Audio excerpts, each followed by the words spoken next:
Shocking disbelief as Benue IDP camps record 200 babies in a month.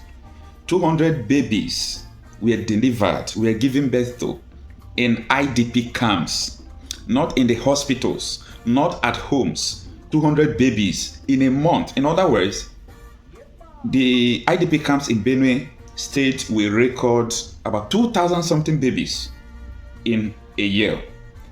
Anything you are doing, if you are a Nigerian or you are living in Nigeria, pray that Nigeria will not happen to you. Because why the legislatures, the Senate, why they were discussing the right of cow, the right of cow, that is what they are discussing, whether they should allow cow to be parading anywhere in Nigeria, whether they should allow open grazing so that people can go wherever they like and do what they want.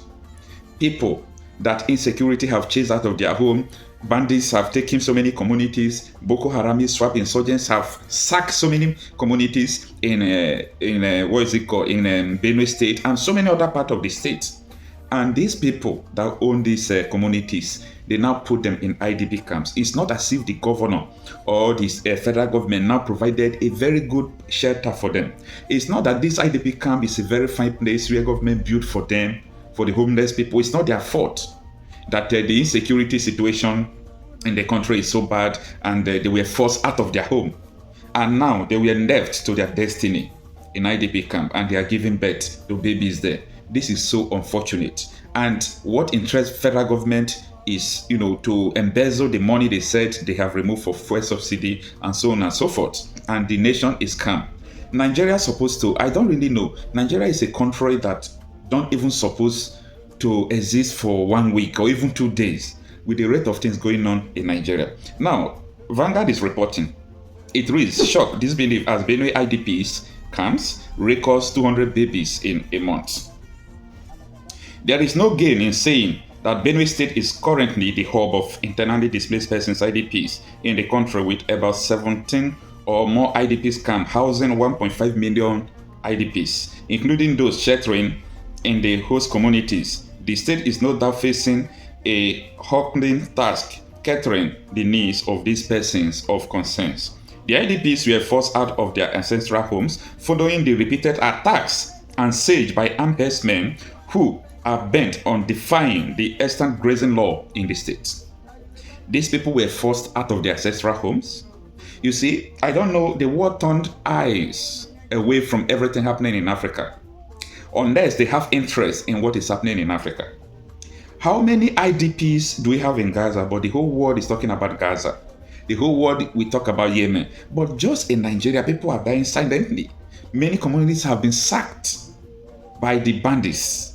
And you know what they are doing? They chase them away out of their ancestral homes to IDP camps. And we have military. We have, federal government, whose their primary responsibility is to protect lives and property. But they are not doing it. Look at how Nigeria have turned people to. I think anytime all this thing is happening, I get emotional and I always say it will not be well for people who amalgamated Nigeria. Because if not amalgamation, how can all this thing be happening in the country? Where Senate will be debating the right of cattle or cows going around in the country, that they should allow them. Who does that? In what civilization? For cow or cattle to enter into people's farm, destroy the farm produce and so on and so forth. This is so unfortunate.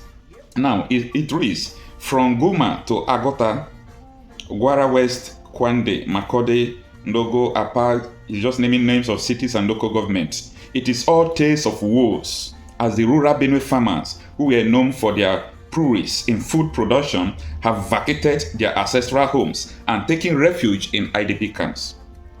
I told you people day before yesterday that next year, cost of food will be very high in Nigeria because people are not planting. And you just confirm one of the things I said.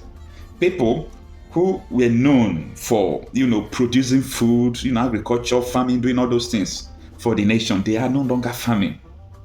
They are no longer farming.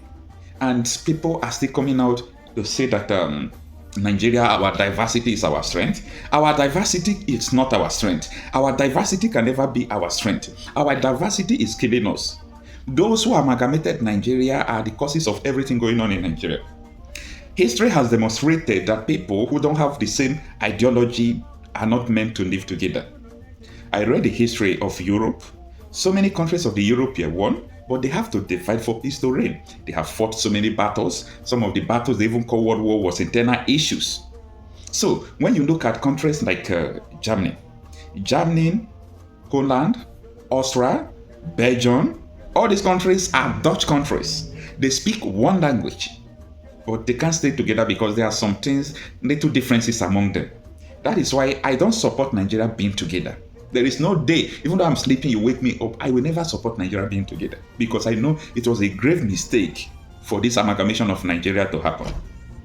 Now, when you look at the Latin or Roman Empire, talk about Italy, France, Spain, Portugal, all these countries, they came from Roman Empire. These countries, they were one, but they have to separate for them to be able to live together. That is how so many countries are. When you look at even UK that colonized Nigeria, the United Kingdom can never be one because they have some differences, and Scotland have their own autonomy. The Ireland, the Wales, they have a kind of autonomous, right, but they all are in the United Kingdom of the Great Britain. So what I'm trying to say is that all these things is happening to us because we believe that Nigeria is something good to us. Nigeria is the evil happening to us, we don't know. Nigeria is one of the worst things happening to everyone. It will kill your potential. I know that yes, people are still rising, but the statistics have shown that Nigeria has happened to so many people negatively than the people that are succeeding. Nigerians are so strong, Nigerians are so wise, so intelligent that they can survive in every situation. That is why everywhere you go, every country you go, you will see Nigerians surviving there. That is only the reason why Nigeria is able to survive amidst difficulties, amidst security challenges, no light, no road, but Nigerians will still survive. Nigerians are so talented and we do not deserve to face what we are facing. I can't wait to look forward to seeing a day where Nigeria will disintegrate or return to regional government.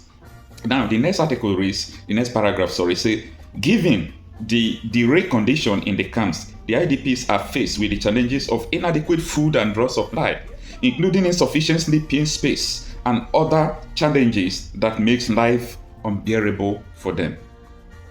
This is a pitiable situation. Lack of drugs, lack of food in a giant of Africa, a country they call giant of Africa. People are in IDP camp because the government refused to protect them. And in the IDP camps now, they are, no school, no good food, no drugs, no shelter, nothing.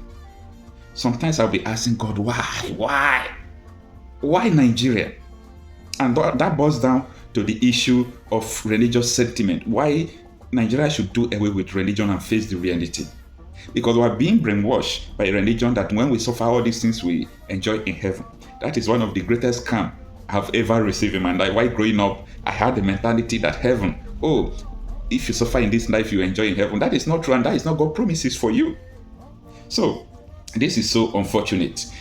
It says, but in the midst of these challenges, one notable issue in the high rate of new childbirth being recorded in some of the camps, finding indicates that while the IDPs live in the rare condition and means insufficient sleeping space, they will still make out space to make babies. Revolution now.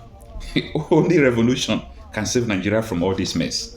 May God have mercy on these people because it's not their fault. May God bring rescue for them, because the reason why people call God is because what government is supposed to do, government is not doing it.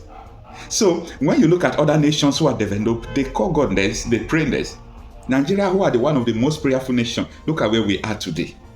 And we don't have choice than to say, God, help us. But you know what? God have given us that help. We citizens have to demonstrate that we will be able to rise above every circumstances, no matter what. Let me know what you think about this video. I am Okochapi myself, talking reality out of issues. Kindly subscribe to this channel and always come by for daily updates. Thanks for listening.